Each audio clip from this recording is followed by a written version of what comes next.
ECG mastering book. Is my voice clear to you all? आवाज clear आ रही है आप लोगों को?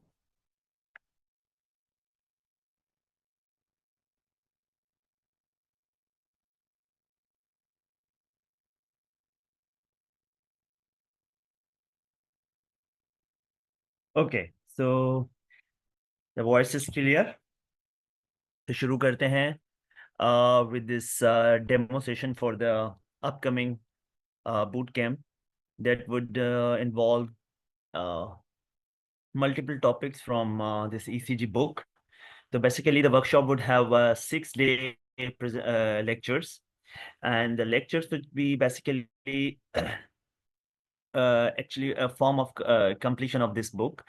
कि बेसिक बेसिक जो भी चीज़ें हैं उनको हम कंप्लीट करेंगे within span of 6 days.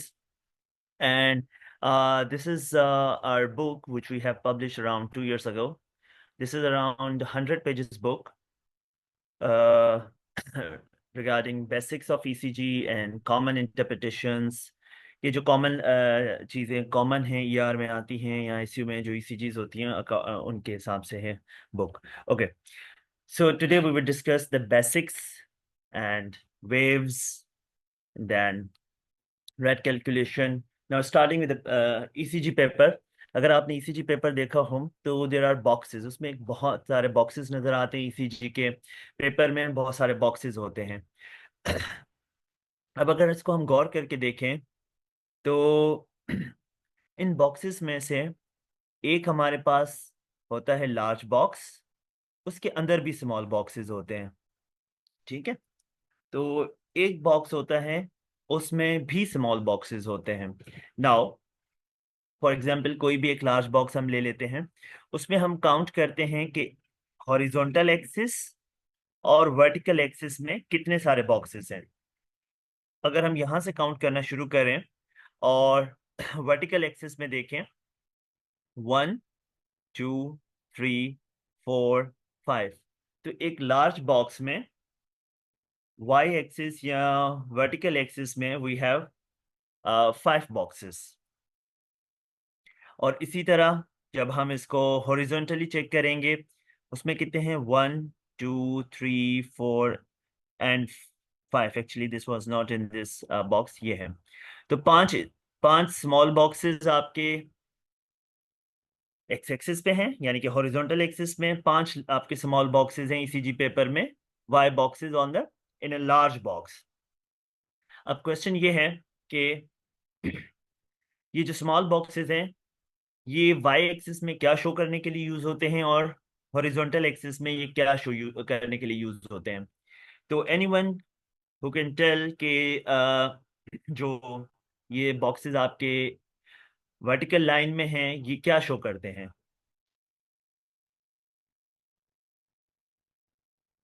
Yes, anyone you can type because आपके ऑडियो तो ओके। ठीक है, वोल्टेज शो करते हैं, लेकिन यूजुअली क्लिनिकली हम लोग वोल्टेज इस्तेमाल नहीं करते। टर्म वोल्टेज भी करता है, नो डाउट। वोल्टेज के अलावा ये क्या चीज शो करते हैं? और एम्पलीट्यूड, यस, एम्पलीट्यूड प्रैक्टिकली आसान है कंपैरेबली वोल्टेज से। तो ये एम्पलीट्यूड को शो करते हैं। तो जो एक स्मॉल बॉक्स है वो 1 मिलीमीटर के बराबर होता है। ठीक है, एक जो स्मॉल बॉक्स है on X axis, Y axis या वर्टिकल एक्सिस, तो it is equivalent to 1 millimetres. तो एक लार्ज बॉक्स कितने मिलीमीटर्स के बराबर हो जाता है? 1 2 3 4 एंड 5। तो एक लार्ज बॉक्स होता है 5 mm के बराबर। अब आ जाते हैं वाई एक्स एक्सिस या हॉरिजॉन्टल एक्सिस में, ये क्या चीज शो करता है? इसमें हम क्या चीज मेजर करते हैं? Yes, anyone? अभी कुछ, क्योंकि थोड़ा सा डेमो है and we want to finish it. Time, yes. तो हॉरिजॉन्टल एक्सिस में हम लोग टाइम मेजर करते हैं। तो एक स्मॉल बॉक्स जो है वो 40 मिली सेकेंड्स के बराबर होता है। हम लोग सेकेंड्स में काउंट इसलिए नहीं करते हैं बिकॉज वो थोड़ा सा ट्रिकी हो जाएगा कैलकुलेट करते हुए। 0.04 सेकेंड्स एक होता है, तो फिर इससे बेहतर है कि हम इसको काउंट करें मिली सेकेंड में। तो एक स्मॉल बॉक्स 40, दूसरा 80 मिली सेकेंड, फिर उसमें 48 करते जाएं, 120 मिली सेकेंड, 160 मिली सेकेंड, 200 मिली सेकेंड। तो एक लार्ज बॉक्स जो है वो 200 मिली सेकेंड्स के बराबर है, और एक लार्ज बॉक्स हाइट में एम्पलीट्यूड में 5 mm के बराबर है। यही चीज यहाँ पे भी शो की हुई है हमने कि जो एक स्मॉल स्क्वायर है वो 1 mm के बराबर है और 40 मिली सेकेंड्स के बराबर है ऑन हॉरिजॉन्टल एक्सिस, और ऑन वर्टिकल एक्सिस इसकी हाइट क्या है, 1 mm के बराबर है। तो जो लार्ज बॉक्स है वो 5 mm के बराबर है ऑन एम्पलीट्यूड एक्सिस, और टाइम एक्सिस पे वो 200 मिली सेकेंड के बराबर है। स्टैंडर्ड ईसीजी की स्पीड होती है जो कि हर ईसीजी के एंड में लिखा होता है।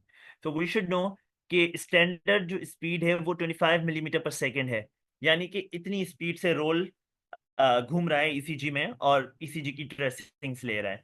अगर ये बहुत फास्ट घूमेगा और बहुत ज्यादा इसकी स्पीड फास्ट हो जाएगी तो वेव्स आप एक दूसरे से दूर दूर हो जाएंगी और आपको एक इंप्रेशन मिलेगा कि शायद ब्रेडिकालिया है।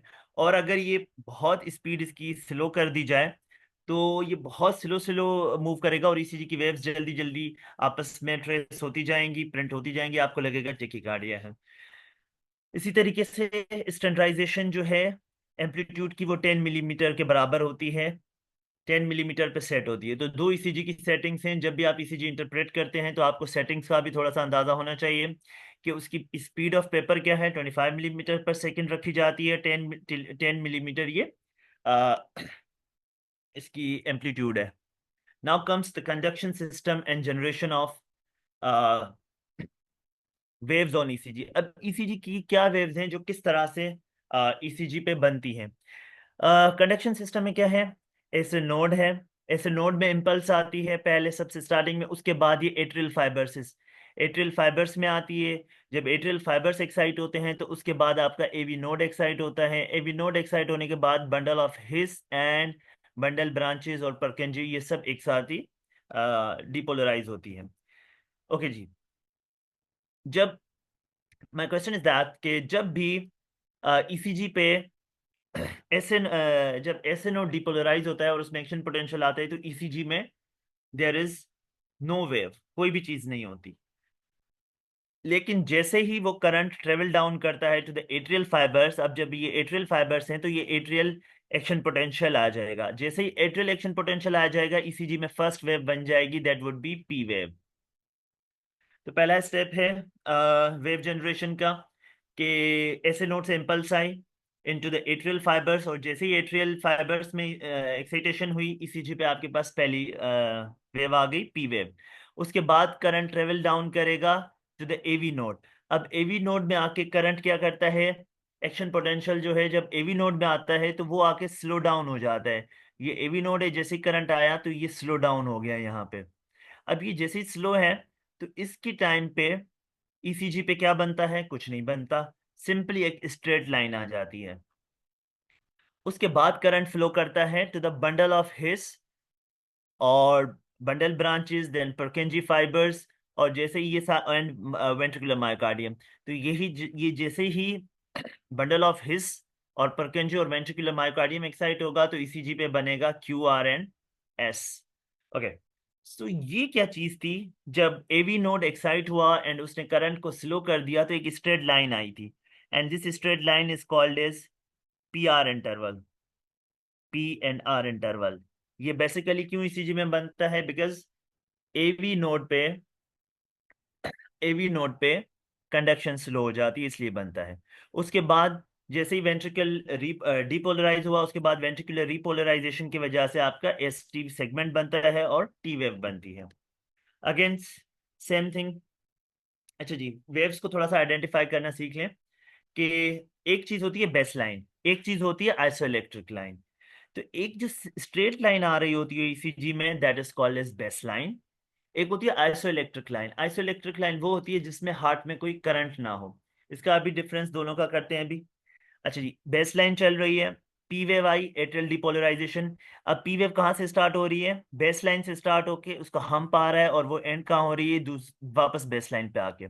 उसके बाद एक इंटरवल होता है, पी आर इंटरवल, यानी कि इस टाइम में आपका एवी नोड में कंडक्शन स्लो हुई है, लेकिन there is still action potential, action potential है, जस्ट स्लो डाउन हुई है। उसके बाद क्यूआरएस बनना शुरू होता है वेंट्रिकुलर डिपोलराइजेशन में। अब वो शुरू कहाँ से होता है? बेसलाइन से एक वेव नीचे आती है, एंड वापस वो ऊपर बेसलाइन तक जाती है। ये इतनी जो वेव है, it is called as Q wave. ये वाली वेव कहलाती है Q wave. Okay, is my words clear?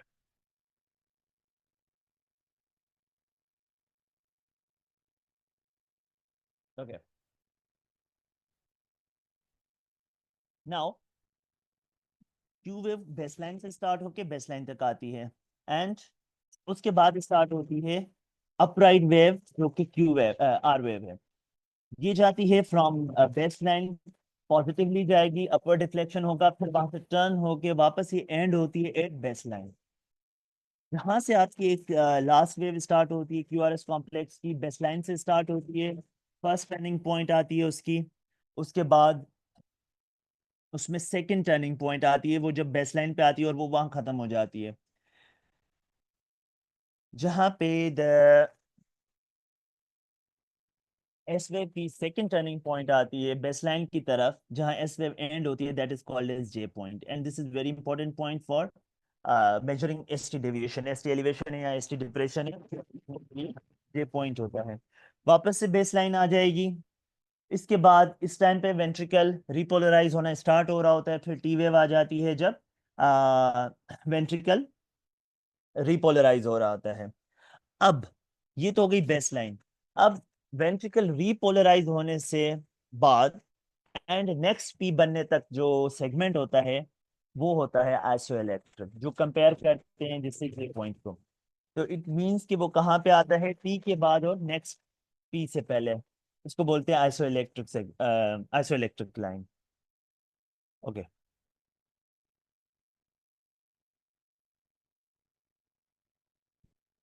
Have a look eight real ECG. जब हम रियल ईसीजी में देखते हैं, तो वेव्स को आइडेंटिफाई करने की कोशिश करते हैं कि रियल ईसीजी में कैसे जो है वो नजर आते हैं। जो क्लासिक जो डायग्राम हमने पढ़ी है, ये सिर्फ हमें usually lead one, AVL, V4, 5, 6 में नजर आती है।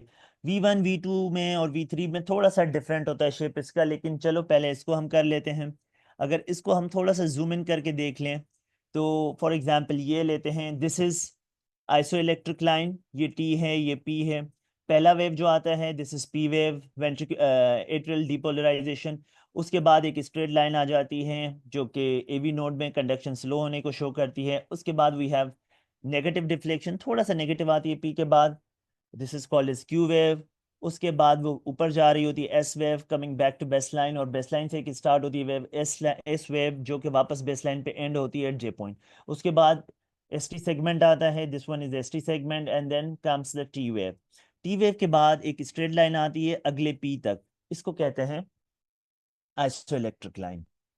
अच्छा जी, ये थोड़ा सा डिफरेंस देख लें कि इसका शेप जो है ऐसा ही है जैसे क्लासिकली वन का, टू का, एवीएल का, और V4, V5, V6, ये ऐसा ही है जैसे हमने क्लासिकली डायग्राम में देखा था इसमें।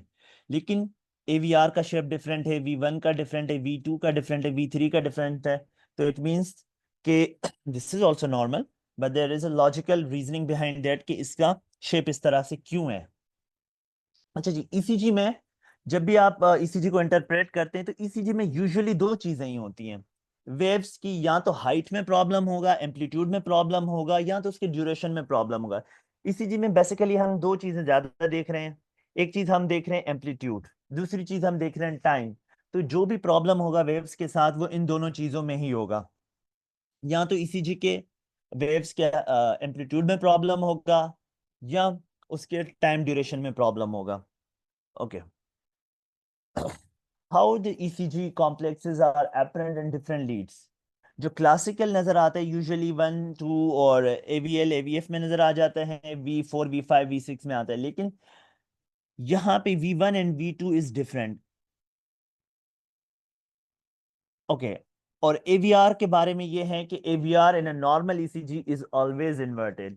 उसमें होता क्या है कि पी वेव भी उसकी इन्वर्टेड होगी, उसका आर बिल्कुल छोटा होगा, क्यू नहीं होती, एस होता है, एन टी इन्वर्टेड, यानी कि सारी चीजें उसकी इन्वर्टेड है। एवीआर में इन अ नॉर्मल एवीआर पी भी इन्वर्टेड होगा upside down, Q R S भी अपसाइड डाउन होगा। इट मींस कि इसका ये मकसद नहीं है कि आर नीचे होगा, इसका मकसद ये है कि आर की जो हाइट है वो एस की डेप्थ से कम होगी।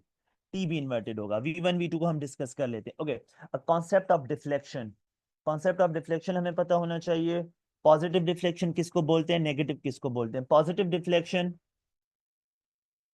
पॉजिटिव डिफ्लेक्शन क्या है, जब करंट किसी लीड की तरफ जा रहा होता है तो वहां अपवर्ड डिफ्लेक्शन आएगी। इट मींस के उसका जो अपवर्ड डिफ्लेक्शन आएगी तो क्यूआरएस का जो मेजर कंपोनेंट है वो आर बनेगा अपवर्ड, और एस की हाइट छोटी होगी।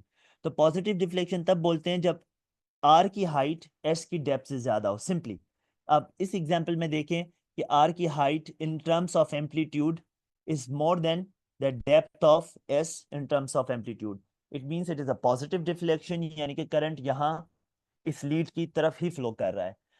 अब ऑन द अदर हैंड अगर करंट उस लीड से अवे ट्रेवल कर रहा है तो क्या होगा, नेगेटिव डिफ्लेक्शन की जो एम्पलीट्यूड है वो ज्यादा होगा। इट मींस के आर की हाइट छोटी होगी और एस की डेप्थ ज्यादा होगी, उसको बोलते हैं नेगेटिव डिफ्लेक्शन। आर की height is smaller as compare to the depth of S, this is called as negative deflection. अब coming back to the V1, V1 क्या पॉजिटिव डिफ्लेक्शन है या नेगेटिव डिफ्लेक्शन वेव है?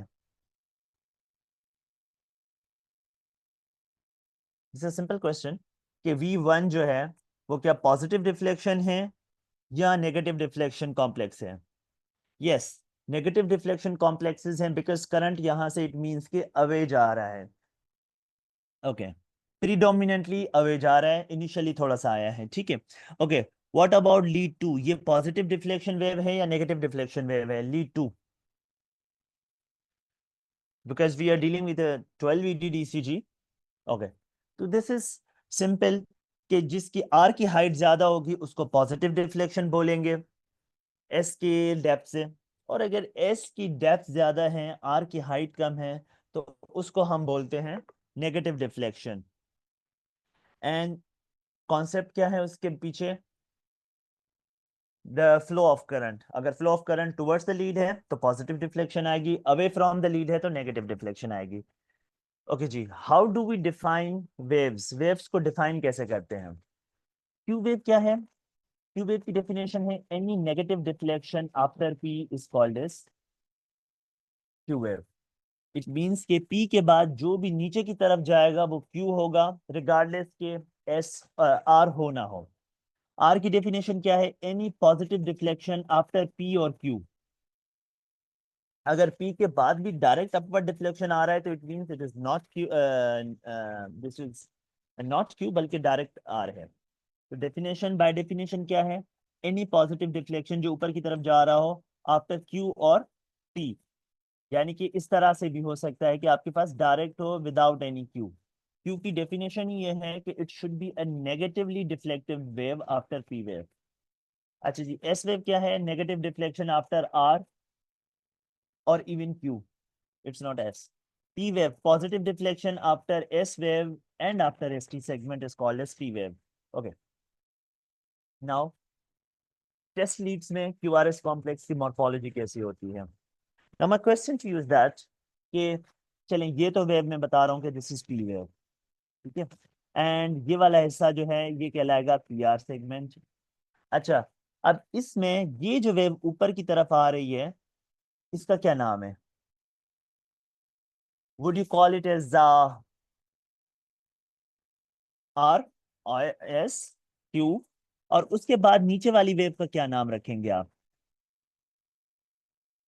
ऊपर वाली का चलो we, okay, we name it as R wave, और नीचे वाली वेव को हम बोलते हैं एस। तो वेयर इज क्यू वेव? तो क्यू वेव है इस कॉम्प्लेक्स में कि नहीं? सिंपली क्वेश्चन इज दैट कि क्यू है कि नहीं है? There is no Q wave.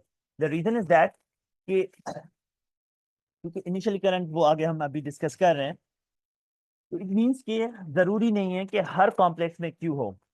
In this V1 and V2 and V3 up to V3 usually there is no Q wave।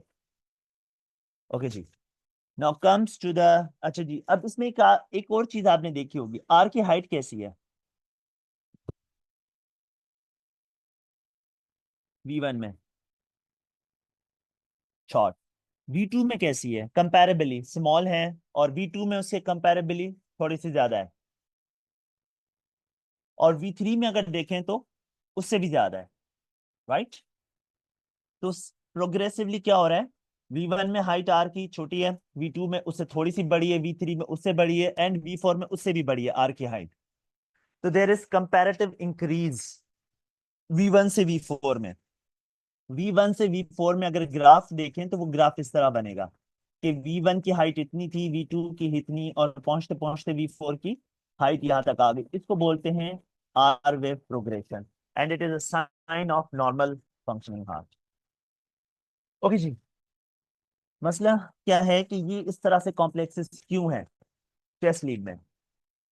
अब ये बॉडी का क्रॉस सेक्शन है जिसमें हार्ट इस तरह लाइक करता है, जिसमें राइट वेंट्रिकल बिल्कुल चेस्ट वॉल की तरफ होता है, ये स्टेरनम है, ये आपके वर्टिब्रा है। और जब आप लीड्स लगाते हो तो V1 यहाँ से हार्ट को देख रहा है, V2 इधर से देख रहा है, V3 इधर से देख रहा है, V4 एंड V5 इस तरफ से देख रहे हैं। अब जैसे ही P वेव बन चुकी है उसके बाद अब करंट आ चुका है, वाई V5 में R wave height decrease usually decrease नहीं होती, V4 एंड V5 V6 में कंपैरेटिव होती है। हाँ, समटाइम्स क्या होता है कि V5 एंड V6 एक्चुअली ये जो है ना, ये हार्ट से थोड़ा डिस्टेंस पे होती है। तो इसीलिए हम हाइट अगर जो देखना चाह रहे हैं ना, प्रोग्रेशन V1 से V4 में देख रहे हैं यहाँ तक, क्योंकि V5 एंड V6 थोड़ा सा दूर से हार्ट को सेंस कर रहे हैं, डिफ्लेक्शंस थोड़े से दूर हैं। तो जितना आपका इलेक्ट्रोड दूर होगा करंट से, उतना उसकी हाइट थोड़ी कम हो जाएगी। तो नॉर्मली V5 V6 जो है हम थोड़ा सा लेटरली लगाते हैं लीड्स, तो इसलिए उसकी हाइट थोड़ी सी कम आ जाती है, लेटरल लीड्स हैं वो। तो इसीलिए हम जो प्रोग्रेशन देखते हैं वो V1 टू V4 में देख रहे होते हैं। अच्छा जी, अब ये करंट इस तरह क्यों है, V1 में ऐसा क्यों है, V6 में ऐसा क्यों है? There is a simple reasoning to that. जैसे ही एवी नोड में करंट आया तो इनिशियली वो जो है वो बंडल ऑफ हिस से निकल के वो राइट सेप्टम को पहले डिपोलराइज करता है। दिस इज नेचुरल थिंग, इसकी कोई रीजनिंग नहीं है।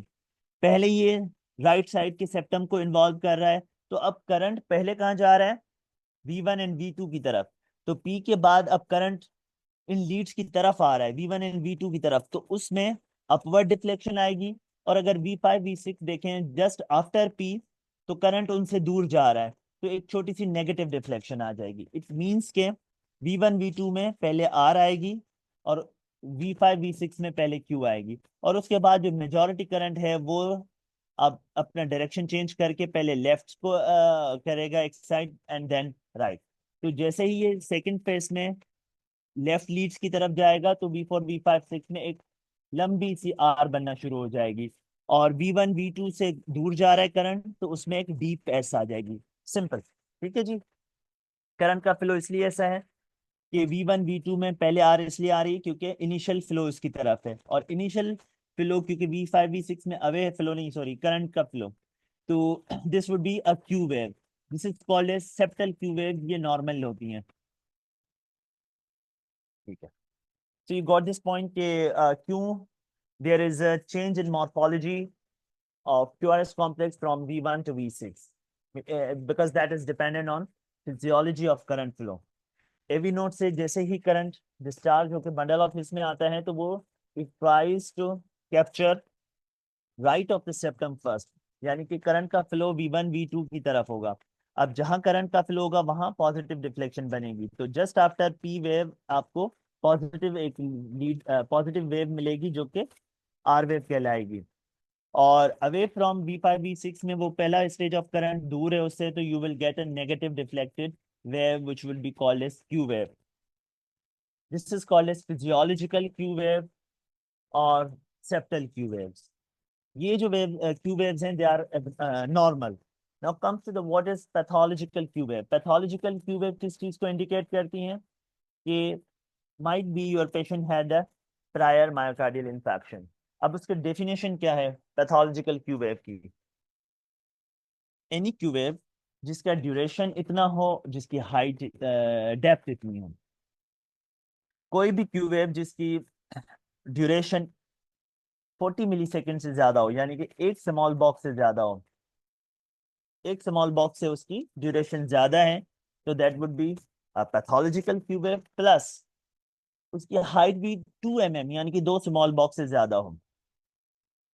दूसरी चीज ये हो सकती है कि depth of Q wave should be at least 1/3 of amplitude of R, यानी कि at least 25% of the R wave उसकी डेप्थ हो। अब इससे आसान है ये याद करना कि उसकी जो है वो विड्थ जो हो वो एक स्मॉल बॉक्स से ज्यादा, और उसकी जो डेप्थ हो वो दो स्मॉल बॉक्स से ज्यादा हो। अब यहाँ आ जाते हैं, this is P wave, this is Q wave, this is R, this is S and this is T. तो हम जब इस क्यू को थोड़ा सा गौर से एनालाइज करें, आई जूम इट इन, कि ये जो क्यू है, क्या इसकी हाइट 2 mm से 2 बॉक्सेस से ज्यादा है? यस, ये बेसलाइन से स्टार्ट हो रही है, और इसकी जो ये टिप है, it is almost around 2.5 boxes. इसकी जो डेप्थ है वो अराउंड 2.5 स्मॉल बॉक्सेस में आ रही है। ठीक है जी, this is actually the height. दो स्मॉल बॉक्स ये, थोड़ा सा पोर्शन इसका और थोड़ा सा पोर्शन इसका, सो मोर देन 2.5 बॉक्सेस से ज्यादा ही है। और अगर इसकी विड्थ देखी जाए, ये स्टार्ट होती है फ्रॉम बेस लाइन और एंड होती है बेस लाइन पे, तो ये भी it is more than one small box, so this is called as pathological Q wave. और ये क्या शो करती है कि patient had a prior MI. Okay, now do you see any pathological Q wave in this ECG? आपके पास ये chest sorry limb Leeds हैं 1 2 3 AVL AVF and AVR। Do you see any pathological Q wave in this patient?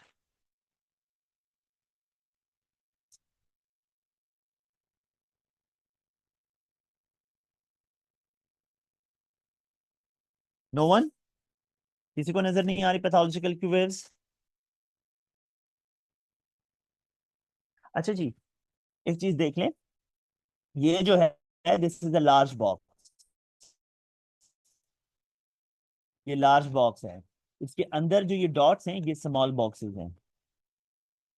सो अगर आप थोड़ा सा गौर करेंगे तो 3 and AVF, lead 3 and lead AVF में you would get a pathological Q waves.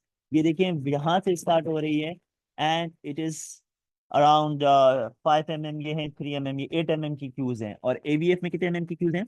ये base line से स्टार्ट हुआ और यहाँ तक क्यों आ रही है, तो ये 1 2 3 एंड 3.5 mm। तो ये क्या शो करता है कि there was a old MI in interior leads. Okay जी, again you have another patient, और उसकी ECG में ये चीजें आ रही हैं। तो do you see any pathological Q wave?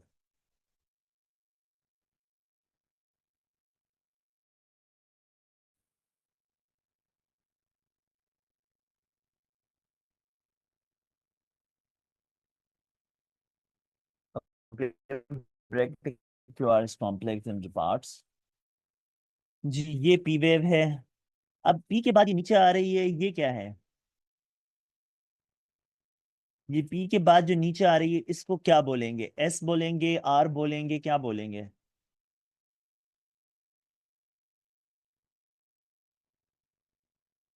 And then Q बोलेंगे, ओके। और ये टी है, ये तो वेव टी है, तो फिर आर एंड एस कहाँ है?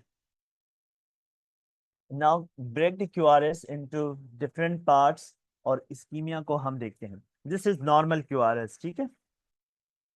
अब ये नॉर्मल क्यूआरएस है, पी के बाद क्यू बनेगी, आर बनेगा, एस बनेगा। इस्कीमिया में क्या होता है, there is loss of R wave.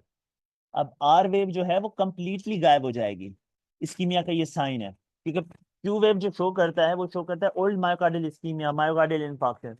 तो आर वेव लॉस हो जाएगी। अब आर वेव जब लॉस हो जाएगी तो ये जो छोटा सा क्यू और बड़ा सा एस है ये आपस में मर्ज हो जाएंगे, and this red Q and blue S have merge to form a Q S complex जिसमें देयर इज नो आर। ठीक है, ये चीज समझ आई? there is pathological Q wave in form of QS complex, लेकिन R चली गई है उसमें, ये T है, लॉस ऑफ R हो गया है, and this is a sign of myocardial ischemia. Again, go back to this ECG. तो तब R नहीं है, this is called as loss of R wave. ये भी शो करता है myocardial ischemia को. So this is how pathological Q waves are seen. Okay, R wave की डेफिनेशन हम पढ़ चुके हैं कि फर्स्ट पॉजिटिव डिफ्लेक्शन हो आफ्टर पी और क्यू, और it normally progresses from V1 to V5 और V4, ये टॉल होती जाएगी. नॉर्मल प्रोग्रेशन कैसी होती है कि V1 में उसकी हाइट कम होती है, V2 में उससे थोड़ी ज्यादा, V3 में एंड V4 में उसकी हाइट बढ़ती जाती है. In comes to transition zone, transition zone होता है कि R एंड S की हाइट इक्वल किसमें, यूजुअली V3 और V4 is the point where transition point occurs, जहां R की हाइट और S की डेप्थ एक जैसी हो. ओके जी, abnormal R progression. Abnormal R progression क्या है? It is abnormally abnormal formation graph. इसमें क्या होता है कि आर की हाइट नहीं बढ़ रही होती, जैसे देयर इज ऑलमोस्ट ना होने के बराबर आर है. V2 में भी R is not good, V3 में भी नहीं है, V2 V3 V4 में R की हाइट बढ़ी नहीं है. This is called as R progression. And इसकी क्या कॉजेज हैं? Usually this is seen with myocardial ischemia, cardiomyopathies, A B a normal variant. लेकिन ये तब पता लगेगा जब आप इको में हार्ट का फंक्शन देख चुके हो कि ये नॉर्मल वेरिएंट है कि नहीं है. Apart from poor progression of R wave और एबनॉर्मल, इसमें टी वेव इन्वर्जन्स भी हैं, और यहाँ बायफेसिक टी है, जो कि शो कर रहा है कि most probably your patient had a anterior wall MI. ये भी एंटीरियर वॉल एमआई का पेशेंट है. Again, now look at the normal ECG. इसमें कोई एबनॉर्मलिटी नजर नहीं आ रही है हमें. ओके जी, V1 में देखते हैं तो पी आ रही है नॉर्मली, जो कि बायफेसिक होती है इसमें. एंड यहाँ पे जो छोटी सी पॉजिटिव डिफ्लेक्शन है, ये छोटा सा आर है, this is a small R. उसके बाद V2 में आर की हाइट इंप्रूव हो गई, V3 में और इंप्रूव हो गई, एंड V4 में ट्रांजिशन जोन आ गया, जिसमें आर की हाइट और एस की डेप्थ बिल्कुल बराबर हो गई. एंड देन ये प्रोग्रेशन नॉर्मली जाती रही. This is a normal ECG. अब एक और लीड है जो यूजुअली हम मिस कर जाते हैं, this is AVR. AVR lead है. इसमें क्या होता है कि पी वेव भी इन्वर्टेड है, क्यूआरएस में से एस की डेप्थ ज्यादा है, टी भी इन्वर्टेड है. व्हाट हैपेंस अगर आपके पास पॉजिटिव आर आ जाए and a positive P, sorry, and a positive P in AVR? तो दो डिफरेंशियल्स आप बहुत कॉमनली रखते हैं, डेक्स्ट्रोकार्डिया या limb lead reversal. On rare cases आपके पास सोडियम चैनल ब्लॉकर पॉइजन हो सकता है, tricyclic anti depressant, toxicity class 1 toxicity, but ये लेकिन इसकी हिस्ट्री अलग होगी. दो डिफरेंशियल रखते हैं अगर आपके पास ये उल्टा आ जाए, यानी कि ये डोमिनेंट आर पॉजिटिव आ जाए, तो दो डिफरेंशियल्स रखते हैं. ओके जी, now have a look at this ECG. और इसका V1 सॉरी एवीआर लीड कैसी है? क्या एवीआर में P अपराइट है और R अपराइट है या नहीं है?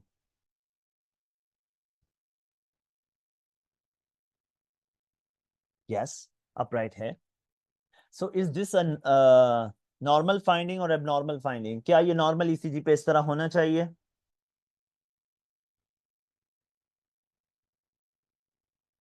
दिस इज एबनॉर्मल फाइंडिंग, क्योंकि normal ECG should look like this. AVR उसका इस तरह होना चाहिए, इस तरह पॉजिटिव नहीं होना चाहिए. नाउ अगर आपको, okay, So you are saying leads are not correctly placed, but I am saying it might be dextrocardia, क्योंकि दो डिफरेंशियल है ना, डेक्स्ट्रोकार्डिया और लीड रिवर्सल। तो जब आपको एवीआर डोमिनेंट मिले, आर वेव पॉजिटिव मिले पी, तो आपने देखनी है progression of R wave.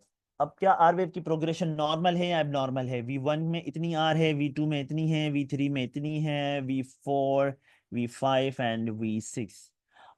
Okay जी, तो आर की प्रोग्रेशन कैसी है? How is the progression of R wave? क्या आर की प्रोग्रेशन एबनॉर्मल है या नॉर्मल है? पुअर आर प्रोग्रेशन है। Okay,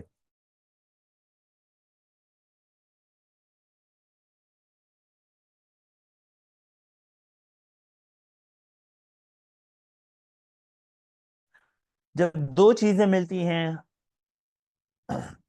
are and poor R progression, तो इसको बोलते हैं dextrocardia. This is not limb lead reversal, but this is actually dextrocardia.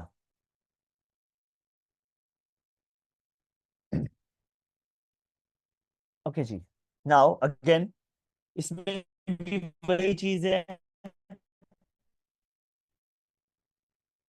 Positive P, sorry, positive P आ रही है in view, AVR lead positive P आ रही है, पॉजिटिव पी है, पॉजिटिव आर है एवीआर में। तो दूसरी क्या चीज देखेंगे? Progression of R wave.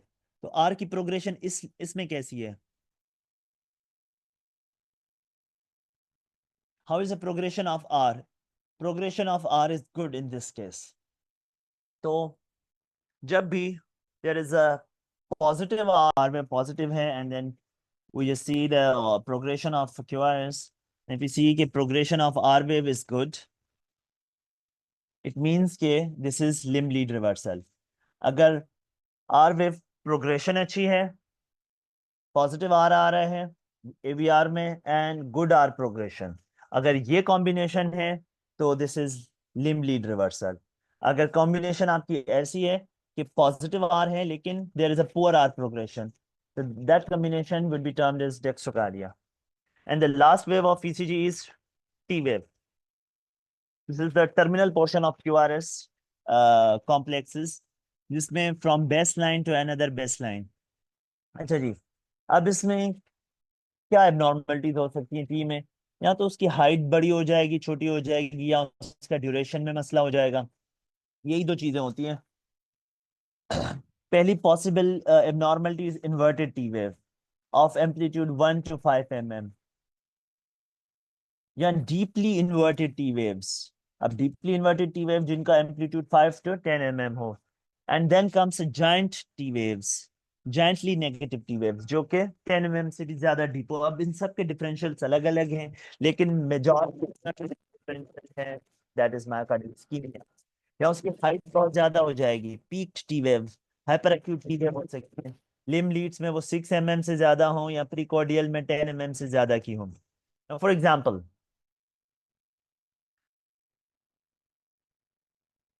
They are deep negative T waves. अगर आप यहाँ पे गौर करके देखेंगे V1 एंड V2 V3 में, तो from start of baseline to this it is almost around 6 mm की नेगेटिव डायरेक्टेड टीज हैं। इनके डायरेक्शन नेगेटिव की तरफ है। ये जो हम्प है वो नीचे की तरफ आ रहा है, और नॉर्मली ये हम्प ऊपर की तरफ आ रहा है, जैसे V5 V6 में आ रहा है। तो we have a negative T waves in V1 V2 V3, और ये डीप नेगेटिव है क्योंकि इनका एम्पलीट्यूड 5 to 10 mm से ज्यादा है। और सिंपली इन्वर्टेड टी वेव्स होती हैं 1 to 5। कॉजेज क्या हो सकते हैं नेगेटिव टी वेव्स के, या we can say inverted T wave? तो on the top you should always keep myocardial ischemia, pulmonary embolism हो सकता है, न्यूरोलॉजिकल इश्यूज, न्यूरोलॉजिकल कॉजेज जिसमें ICP रेज होता है। सीवीए में कॉमन नहीं है, intracranial bleed and subarachnoid bleed, इसमें ये जायंट टी इन्वर्टेड आती हैं। Hypertrophic cardiomyopathy and WPW syndrome, hypertrophic cardiomyopathy में अभी डोमिनेंट आर के साथ इन्वर्टेड टीज आती हैं। अच्छा, अगर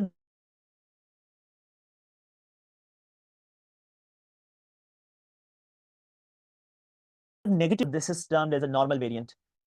अगर लीड 3 एंड लीड V1 में नेगेटिव इन्वर्टेड टी है तो दिस इज यूजुअली इम्प्लाइज के नॉर्मल ईसीजी है। जायंटली जो इन्वर्टेड टी वेव्स हैं उसमें आपको दो चीज़ें दिमाग में आनी चाहिए। अगर पेशेंट चेस्ट पेन की कंप्लेन कर रहा है तो then always think of a non STEMI. अगर नहीं है तो अपाइकल हाइपरट्रोफिक कार्डियोमायोपैथी, एक ये कॉज और एक सब एरेक्नोइड ब्लीड, ये दो कॉजेज आपको जहन में होने चाहिए अगर जायंटली नेगेटिव टी वेव्स हैं लाइक दिस। अभी सीसीजी में क्या है, बाकी सारी चीजें तो ठीक हैं, लेकिन अगर आप V3 एंड V4 को देखेंगे तो दिस इज पी, आर छोटा सा आर है, दिस इज एस। टी की डेप्थ क्या है, यहां से टी स्टार्ट हो रहा है and it is like this. तो ऑलमोस्ट 1 2 3 लार्ज बॉक्सेस में है, ये ऑलमोस्ट 15 mm से भी ज्यादा है। और जाइंट की क्या डेफिनेशन है, वो टी वेव जो कि 10 mm से ज्यादा की डीप हों और इन्वर्टेड हों, they are called as giant T waves. तो ये जाइंट टी वेव है। इसके दो तीन डिफरेंशियल आप जहन में रखेंगे। अगर पेशेंट को चेस्ट पेन है तो you should think of a non STEMI या एपिकल हाइपरट्रोफिक कार्डियोमायोपैथी, उसमें भी चेस्ट पेन हो सकता है। अगर उसको न्यूरोलॉजिकल सिम्टम्स एंड ड्राउजी है तो यू शुड ऑलवेज सस्पेक्ट के there is some IC bleed और सबरेक्नोइड ब्लीड और रेज्ड आईसीपी की चीजें हैं। बाइफेसिक टी भी होती है। अब यूजुअली टी कैसे होती है after S T, T should look like this with one hump. अगर टी के दो हम्प्स हैं जिसमें एक हम्प ऊपर की तरफ एक हम्प नीचे की तरफ, तो this is also a sign of myocardial ischaemia. और दूसरा इसका डिफरेंशियल होता है हाइपोकेलीमिया बाइफेसिक का। लेकिन उसमें थोड़ा सा डिफरेंस ये है कि पहला हम्प किस तरफ है। अगर कोई ईसीजी है जिसमें पहला हम्प ऊपर की तरफ है और दूसरा हम्प नीचे है, तो फर्स्ट हम्प ऊपर की तरफ दूसरा हम्प नीचे है, तो this is likely due to ischaemia. और अगर उसका पहला हम्प नीचे की तरफ है और दूसरा हम्प पॉजिटिव है तो ये लाइकली, पहला हम्प नीचे और दूसरा हम्प ऊपर है तो लाइकली इट इम्प्लाइज हाइपोकैलीमिया। अब ये एक सिंपल सी ईसीजी है। अब इसमें देख के बता दें कि इसका पहला हम्प नीचे की तरफ है या ऊपर की तरफ है। यूजुअली ये V1 V2 में नजर आ रहा है।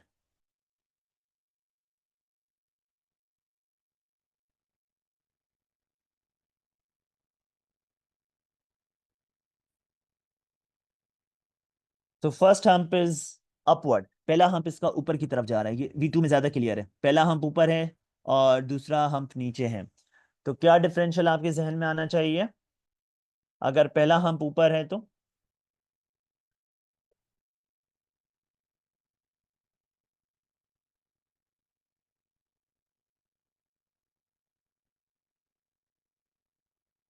Yes, ischaemia should be your top priority diagnosis. अगर पहला हम्प ऊपर है दूसरा हम्प नीचे है तो बाइफेसिक टी में this is most likely ischemia. Okay, so this was all about the basics. Now we have actually designed a course जिसमें we would be delivering lectures over 6 days, जिसमें day 1 पे we would be covering the basics, waves and intervals on ECG.